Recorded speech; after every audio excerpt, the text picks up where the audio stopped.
Mirzapur, animal और फिर धुरंधर। India में आजकल ऐसे वायलेंट मूवीज और वेब सीरीज काफी पॉपुलर हो रहे हैं। कुछ मूवीज तो ऐसे बन रहे हैं जिसे लोग सिर्फ वायलेंट सीन के लिए देखने जाते हैं। फिल्म की कहानी से उनको कोई लेना देना ही नहीं होता। लेकिन क्यों आजकल इंडिया में ये लव फॉर वायलेंस यानी कि सैडिज्म बढ़ता ही जा रहा है? एसपी फिलॉसफी के आज के एपिसोड में हम बात करेंगे लव फॉर वायलेंस यानी सैडिज्म के बारे में। सैडिज्म होता क्या है, इसको फिल्मों में क्यों ग्लोरीफाई किया जा रहा है और इसका हमारे समाज पर क्या असर हो रहा है। सबसे पहले ये बात करते हैं कि क्या वायलेंस को फिल्मों में दिखाना जरूरी है। फिल्म बनाना एक आर्ट है। एक फिल्म मेकर काफी सारे कॉम्प्लिकेटेड टेक्निक्स का यूज करके एक सीन को बनाता है। एक ही कहानी को कई अलग अलग तरीके से दिखाया जा सकता है, जिसका व्यूअर के दिमाग पर अलग अलग असर होता है। बात करें वायलेंस की, तो किसी भी फिल्म की कहानी में वायलेंस होना आम बात है। लेकिन अगर किसी कहानी में वायलेंस है तो ये डायरेक्टर के ऊपर है कि वो उस कहानी के वायलेंस को स्क्रीन पर दिखाता है या नहीं, और अगर दिखाता है तो किस तरीके से। कुछ साल पहले तक हमारा सेंसर बोर्ड ऐसे सीन्स को अलाउ ही नहीं करता था जिसमें बहुत सारा खून खराबा हो। लेकिन 2016 के बाद इंडिया में नेटफ्लिक्स जैसे ओटीटी प्लेटफॉर्म्स आ गए, जहां पर ऐसे सीन्स को लीगली देखना पॉसिबल हो गया।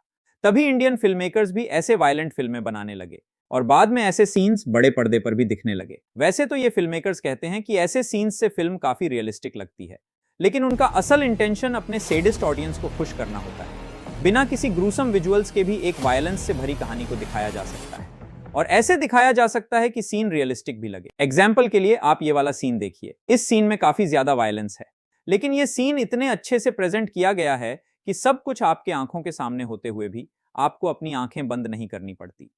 आपको पूरी तरह समझ आता है कि कहानी में हुआ क्या है, लेकिन स्क्रीन पर कोई ब्लड नहीं, कोई ग्रूसम विजुअल्स नहीं, और ये सीन काफी रियलिस्टिक भी लगता है।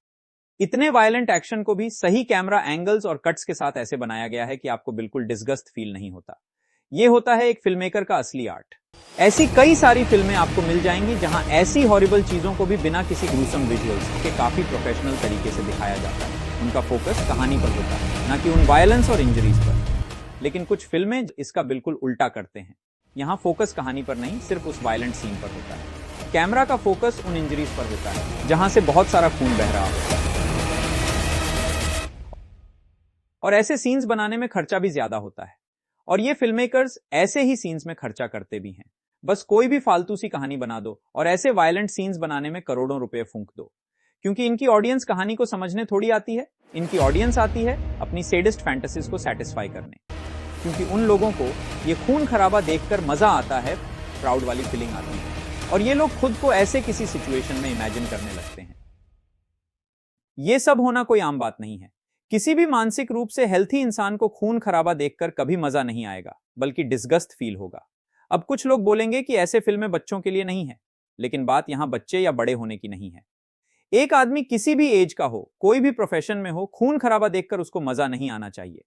यहां तक कि डॉक्टर्स भी जब किसी बॉडी को काट कर देखते हैं तो उनको इसमें मजा नहीं आता। किसी का ट्रीटमेंट करने के लिए उनके प्रोफेशन में यह जरूरी होता है कि वो सीवियर इंजरीज को देखने की आदत डाल लें।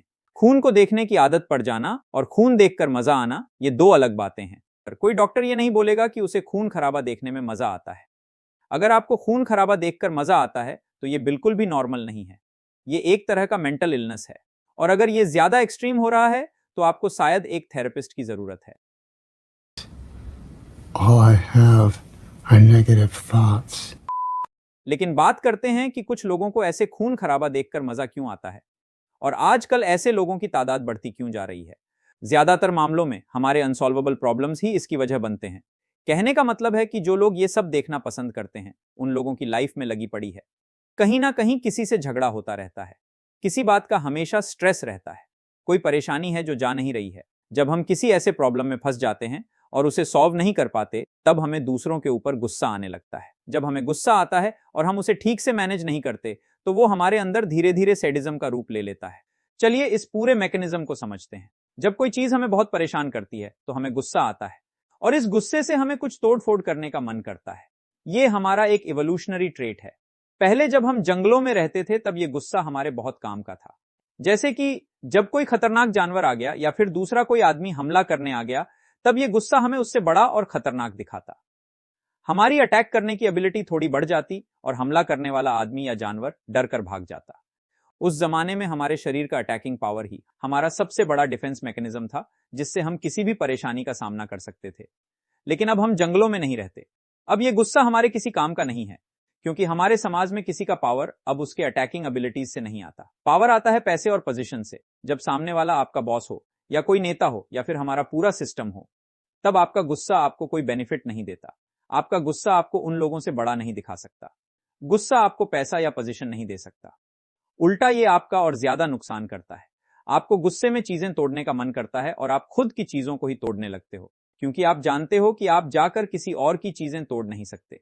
आप अपने ही घर वालों पर, अपने ही दोस्तों पर चीखने चिल्लाने लगते हो, क्योंकि आप अपने बॉस पर या किसी नेता पर चिल्ला नहीं सकते। इसलिए गुस्सा हमारा एक ऐसा स्किल है जो आउटडेटेड हो चुका है। लेकिन गुस्सा तो फिर भी आता ही है, और उस गुस्से को निकालना भी जरूरी है। अब गुस्सा आप किसी और पर निकाल नहीं सकते। आप उस गुस्से को निकालते हो अपनी इमेजिनेशन में। जब आप किसी वायलेंट मूवी देखते हो तो आपको वैसा ही फील होता है जैसा गुस्से में कुछ तोड़ फोड़ करने पर होता है। आप दुनिया के सामने तो अपने गुस्से को दबा देते हो, लेकिन वो आपके अंदर से पूरी तरह नहीं जाता। कुछ टाइम बाद आप ऐसे एक वायलेंट फिल्म देखते हो और आपका माइंड आपको ऐसा महसूस कराने की कोशिश करता है कि आपने किसी के ऊपर अपना गुस्सा निकाल लिया। आपका ब्रेन इसे एक अचीवमेंट की तरह देखता है और खुश फील होने वाले केमिकल्स रिलीज करता है। वरना आप सोच के देखो कि किसी फाइट सीन को देखकर आपको खुशी क्यों फील होगी। अब कुछ लोग बोलेंगे कि ये तो अच्छी बात है, गुस्सा आपके इमेजिनेशन में ही निकल जाता है, तो इससे किसी को क्या नुकसान होगा? तो इसका जवाब है, इससे भी आपको ही नुकसान होता है, और कई बार तो असली में तोड़फोड़ करने से भी ज्यादा नुकसान होता है। क्योंकि जब आप असली में कुछ तोड़फोड़ करते हो तो आपको तुरंत रियलाइजेशन भी हो जाता है कि आपका नुकसान हो रहा है और आपका गुस्सा उतर जाता है। लेकिन किसी वायलेंट मूवी देखने पर आपका जो नुकसान होता है उसको आप कभी रियलाइज ही नहीं कर पाते। इससे आपको वायलेंस देखने में धीरे धीरे मजा आने लगता है। हर एक बार जब आपको गुस्सा आता है तब आपको पहले से ज्यादा वायलेंस देखने का मन करता है और आपका माइंड धीरे धीरे सैडिस्ट बनने लगता है। ऐसे किसी इंसान को जब भी कोई क्राइम करने का मौका मिले और पकड़े जाने की प्रोबेबिलिटी कम हो, तब वो क्राइम कर देता है। तो अब सवाल उठता है कि जब आपको गुस्सा आए तो करना क्या है? गुस्सा आना तो नेचुरल ही है, लेकिन गुस्से को किसी के ऊपर निकालना जरूरी नहीं है। इस गुस्से वाली फीलिंग को तुरंत किसी अच्छे फीलिंग से रिप्लेस करने की जरूरत है। सबसे असरदार तरीका है अपने किसी करीबी दोस्त से बात करना। गुस्से में हमारे दिमाग की सोचने की एबिलिटी कम हो जाती है। ऐसे में आपको किसी और का दिमाग चाहिए होगा जो इस गुस्से को शांत कर सके। वो आपका कोई दोस्त हो सकता है, आपकी पत्नी या आपका पति हो सकता है, आपका भाई बहन या फिर माँ बाप भी हो सकते हैं। आपका जो भी सबसे करीबी है उसके साथ इस वीडियो को शेयर करो। उसके साथ एक अग्रीमेंट बना लो कि हम में से किसी एक को गुस्सा आएगा तो दूसरा उसे शांत कराएगा। क्योंकि किसी करीबी दोस्त का गुस्सा शांत कराना आसान है, खुद के गुस्से को शांत कराना मुश्किल है। एक बार गुस्सा शांत हो गया तो आप उस प्रॉब्लम के सलूशन के बारे में अपना दिमाग खोलकर बात कर सकते हो। प्यार की फीलिंग सबसे ज्यादा असरदार है गुस्से को खत्म करने में। ऐसे ही फिलोसॉफिकल वीडियोस के लिए हमारे चैनल SP फिलॉसफी को सब्सक्राइब करिए। अगर आपको ये वीडियो अच्छा लगा तो इसे लाइक करिए और कमेंट में बताइए कि अगला वीडियो किस टॉपिक पर बनाया जाए।